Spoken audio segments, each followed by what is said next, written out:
In 1938, a radio drama in the United States told the fictional story of an alien invasion. The broadcast sounded realistic.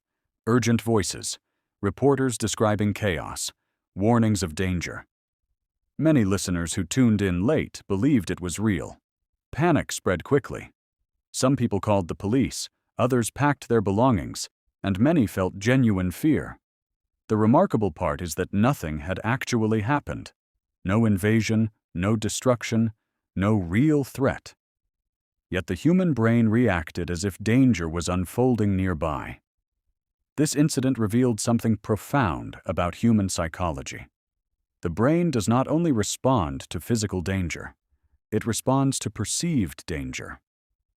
Today, the modern media environment has amplified that psychological mechanism on a massive scale. Wars can begin thousands of kilometers away, yet within minutes the footage spreads across television screens, news feeds, and social media platforms around the world.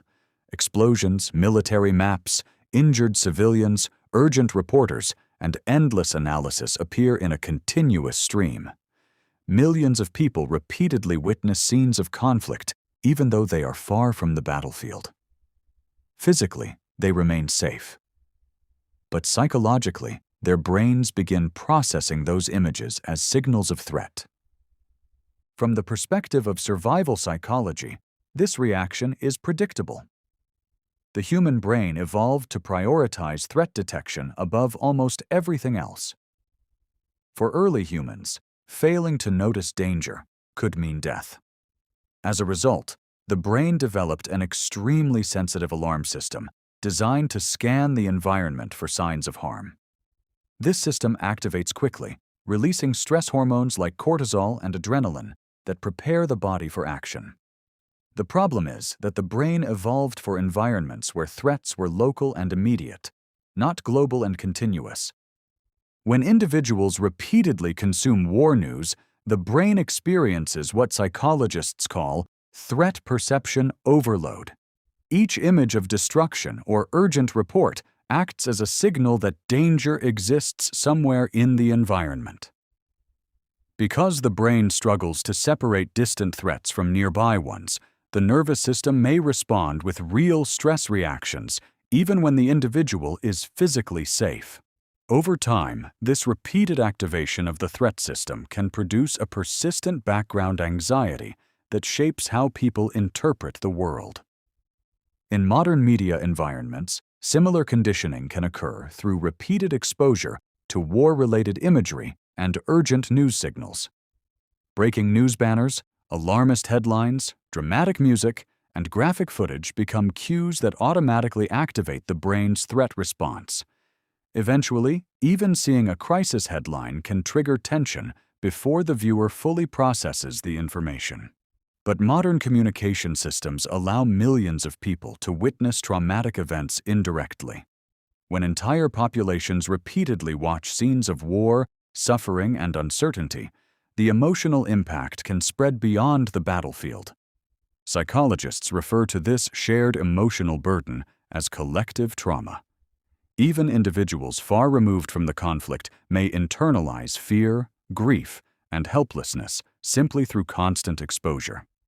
Media psychology explains why these patterns are reinforced by the structure of modern information platforms.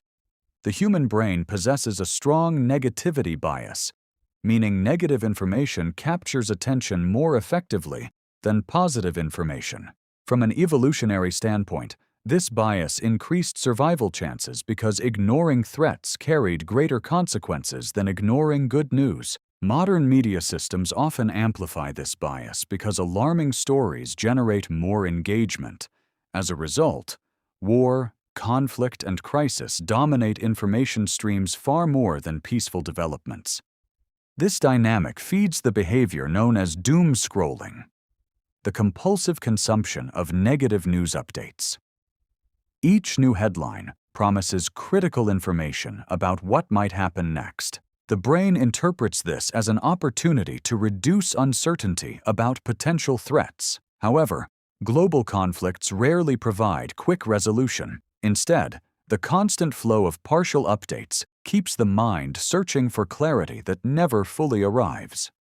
One of the more subtle psychological consequences involves cognitive flexibility. Cognitive flexibility refers to the brain's ability to adapt, consider multiple perspectives, and generate creative solutions. When the brain perceives constant threat, this flexibility can decrease. Attention becomes narrow and defensive. The mind focuses on monitoring risk rather than exploring ideas. Over time, this can influence personality patterns, making individuals more pessimistic, more suspicious, and less open to complexity. The result is a paradox of the information age. Never before have humans had such immediate access to global events, yet the brain processing that information still operates with ancient survival mechanisms.